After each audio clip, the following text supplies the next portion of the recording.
আমাদের এলাকায় উন্নয়ন কর্মকাণ্ডে আমাদের কোনো হাত থাকবে না, এটা নিশ্চিত করার জন্য কি এই নির্দেশ দেওয়া হচ্ছে কিনা দয়া করে মাননীয় প্রধানমন্ত্রী আমাদের সামনে পরিষ্কার করবেন। মাননীয় সংসদ সদস্য, আপনি যে প্রশ্নটি করেছেন তার জন্য আপনাকে আন্তরিকভাবে ধন্যবাদ। বহুল প্রচিত পত্রিকায় আমরা জানতে পেরেছি মাননীয় প্রধানমন্ত্রী সরকার দলীয় মহিলা এমপিদেরকে বিরোধী দলীয় সংসদ সদস্যদের এলাকায় উন্নয়ন তদারকি করার দায়িত্ব দিয়েছেন।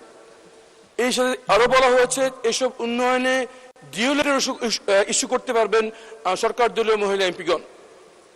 এই তথ্য থেকে আমাদের মধ্যে এই বিভ্রান্ত সৃষ্টি হচ্ছে যে এই কাজ কি তাদেরকে এই জন্য দেওয়া হচ্ছে যাতে আমরা যারা বিরোধী দলীয় এমপি আছি আমাদের এলাকায় উন্নয়ন কর্মকাণ্ডে আমাদের কোনো হাত থাকবে না, এটা নিশ্চিত করার জন্য কি এই নির্দেশ দেওয়া হচ্ছে কিনা দয়া করে মাননীয় প্রধানমন্ত্রী আমাদের সামনে পরিষ্কার করবেন। মাননীয় প্রধানমন্ত্রী।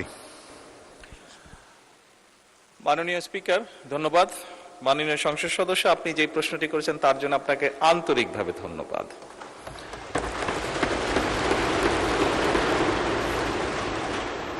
আপনি বোধহয় নিশ্চয়ই জানেন যে আমাদের দল থেকে এবং আপনাদের দল থেকে যে সকল নারী সদস্যকে সংসদ সদস্য হিসাবে নির্বাচিত করা হয়েছে কয়েকদিন আগে, সংবিধানে বা আইনে নির্দিষ্টভাবে তাদের কোনো আসন নেই। আপনার বা আমার যেরকম নির্দিষ্ট আসন আছে সেভাবে নির্দিষ্ট কোনো আসন নেই।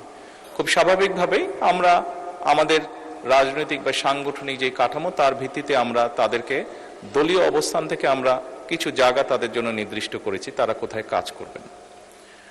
আপনার নির্বাচনী এলাকায় একজন জনপ্রতিনিধি হিসাবে আপনার সম্পূর্ণ হক আছে যে আপনি আপনার এলাকার নির্বাচন উন্নয়নের ব্যাপারে কিভাবে ভূমিকা রাখতে চান।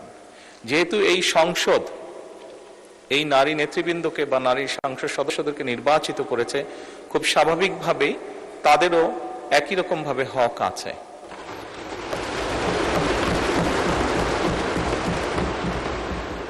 একই রকম ভাবে হক আছে তার এলাকার বা তার এলাকার মানুষের জন্য, এবং খুব স্বাভাবিকভাবেই আমরা যেটি নিয়ম আছে সরকারের সেই নিয়ম অনুযায়ী আমরা এগোচ্ছি। আপনার এলাকার যদি কোনো উন্নয়নের কোনো বিষয় যদি আমার সহযোগিতা করার কিছু থেকে জানাবেন, আমি সরাসরি আপনাকে সহযোগিতার চেষ্টা করব। ধন্যবাদ।